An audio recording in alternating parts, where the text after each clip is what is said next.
Welcome to Daxue Talks, a show powered by Daxue Consulting, a China-based strategic market research company founded in 2010.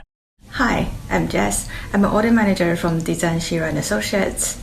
We are a professional service firm providing all kinds of market entry, accounting, tax, legal, and other advisory services for international investors who would like to conduct business in Asia. What is CAS14? And what are the major changes in the accounting standards for revenue recognition? CAS stands for the Chinese Accounting Standards for Business Enterprises. The CAS14 is the Chinese Accounting Standards on Revenue, which was revised in 2017 and has become effective for almost all companies in China since January the 1st, 2021. And this revised revenue standards brings revenue recognition and measurement very close to the International Financial Reporting Standard 15, revenue from contracts with customers. The new revenue accounting is very different from what we have been doing for years in China. So compared to the old revenue standards, the new revenue standards brings at least 4 major changes. The first major change is that it came up with a unified model for revenue recognition and measurement.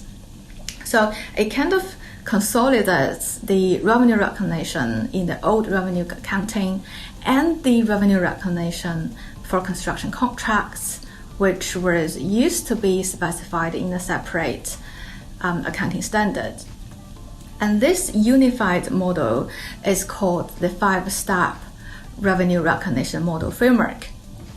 And it is substantially the same as the model adopted by the IFRS and the US GAAP. So one thing that worth mentioning about this model is that it no longer differentiates various types of transactions, whether it is the sales of goods, whether it is rendering of services or construction contracts.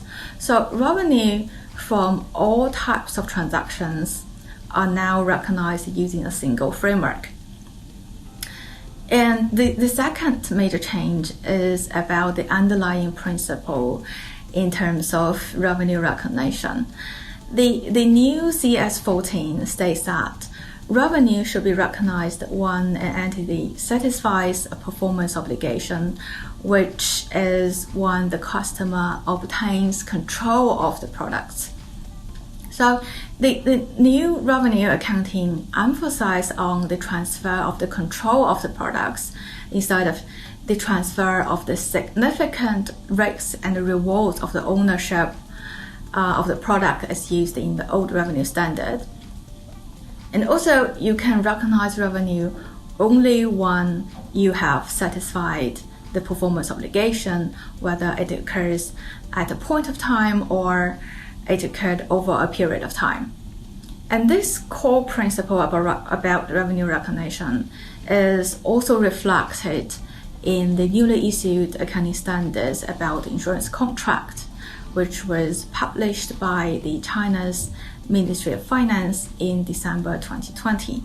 So for instance, as the liability for remaining coverage for insurance contract reduces as you provide services, you recognize revenue for that insurance contract. And this is consistent with what we do now under CAS14. So this change, I think, would bring more challenges to accounting personnel or management in China, because there is an element of judgment here as to when the control of the goods has been transferred and at what time do you recognize revenue. Another change is about determining the transaction price. So the old revenue standards states that the transaction price should be the fair value of the consideration as stipulated in the contract. So, for example, if you signed a $1 million contract, then the transaction price will be $1 million, which is a consideration of the contract. However, the new revenue standard says that the transaction price should be the amount the entity expects to be entitled in transferring the promised goods or services. So even if I signed a $1 million contract, but if I only expect to receive 80% of it, then my transaction price would be only 80% of the consideration, which is $800,000. So this would bring challenges to the accounting personnel and the management as well, because there is estimation involved as to how much you would expect to receive from a contract. I think to make that estimation, you need to have some knowledge about the industry. You need to consider the past experience with the customer, and also you need to really understand your products. And the last major change I would like to talk about is about the contract cost. So about the contract cost, the old revenue standard did not provide much guidance as to what qualifies as a contract cost and how to deal with it. And the new revenue standards clarifies this point. For example, we will now be able to capitalize at least two kinds of contract costs. And one is the incremental costs of obtaining a contract, and the other one is a cost to fulfill a contract.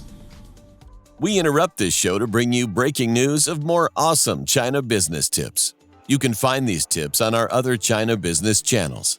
Follow our official WeChat account, Daxue Insights, for weekly updates on the business landscape in China.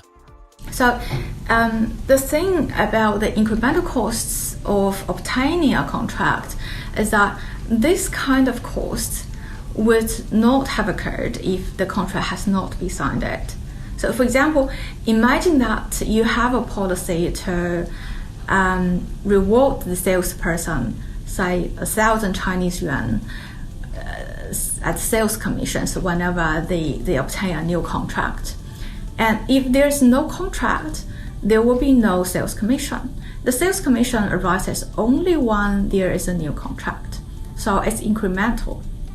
So this kind of cost can now be capitalized if it subsequently can be recovered from the customer. So this is about incremental costs. And the other kind of contract cost that can be capitalized is the cost to fulfill a contract. So to understand this kind of costs occur when they generate or enhance the resources you have in order to satisfy the performance obligation in the future.